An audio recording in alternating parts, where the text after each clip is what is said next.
Assalamualaikum warahmatullahi wabarakatuh. Salam satu cangkul. Semoga sahabat-sahabatku diberikan kesehatan, dapat beraktivitas seperti biasanya oleh Yang Maha Kuasa. Amin.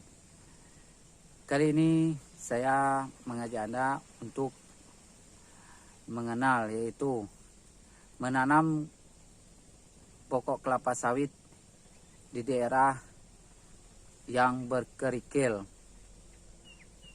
Daerah tersebut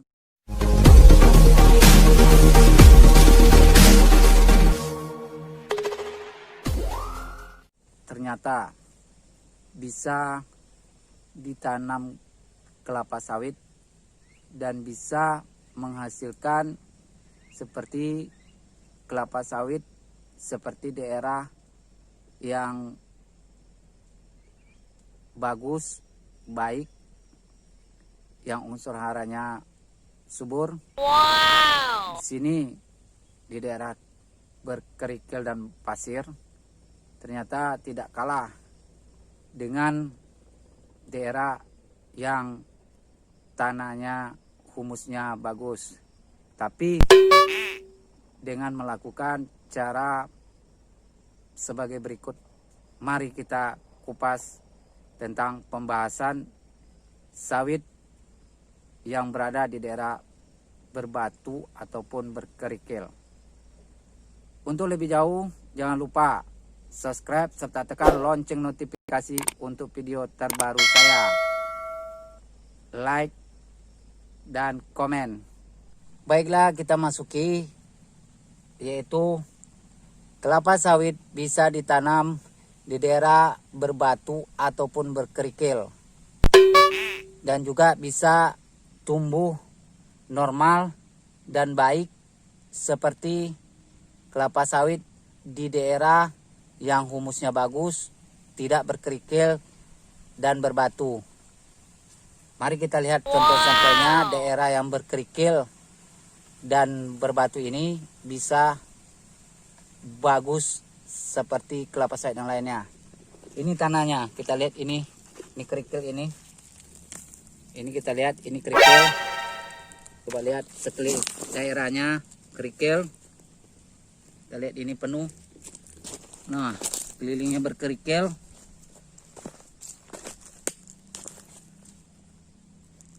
Penuh dengan kerikil.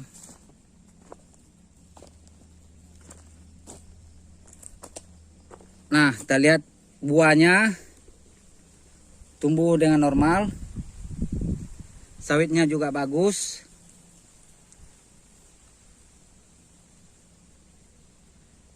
Ya, kita lihat di mana-mana semua ini datarannya ini adalah dataran berbatu dan berkerikil. Dapat tumbuh lebih baik.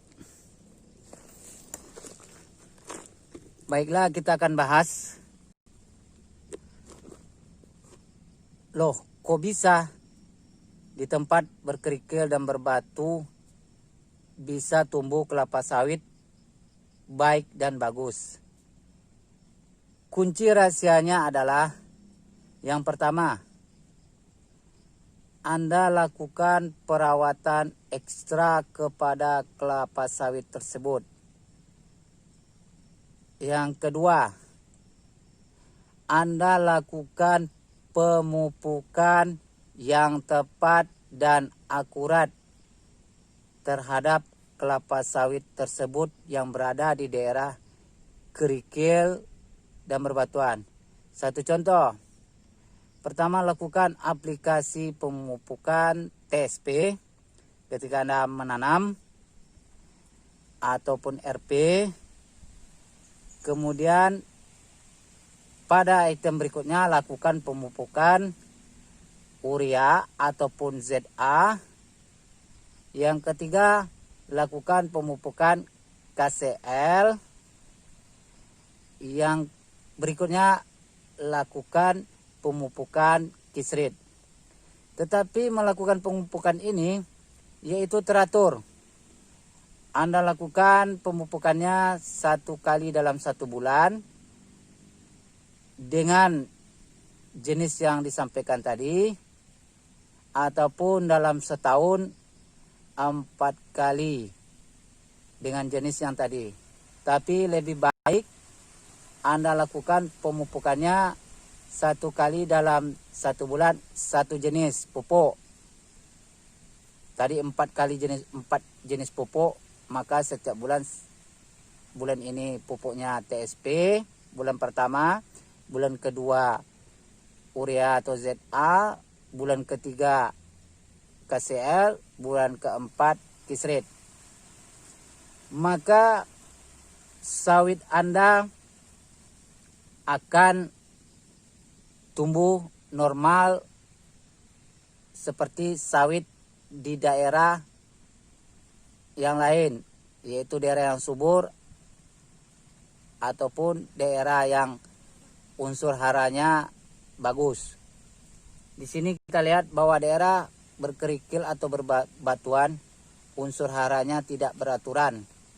Tetapi dengan kita melakukan perawatan yang ekstra, sawitnya akan tumbuh normal dan baik seperti sawit yang biasanya.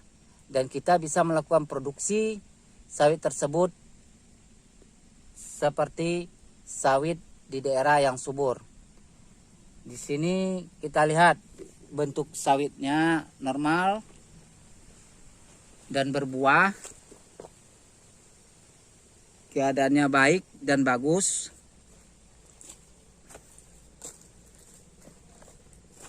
Sekelilingnya juga tumbuh buah. Kita lihat di sini.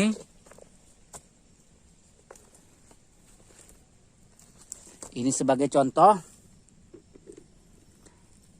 Dan juga perlu juga saudara ketahui, poin yang ketiga, apabila kita melakukan pemupukan itu tepat, teratur, dan akurat, dia juga akarnya kokoh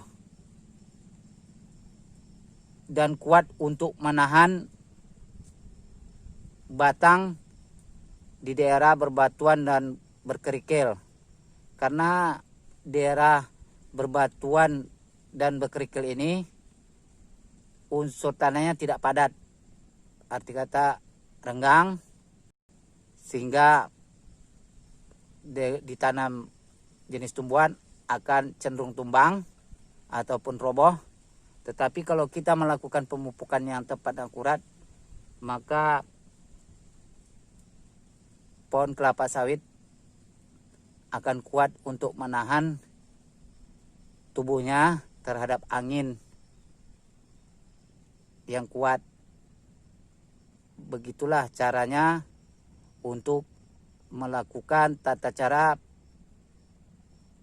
penanaman bibit sawit ataupun mempunyai lahan kelapa sawit di daerah berbatuan dan berkerikil.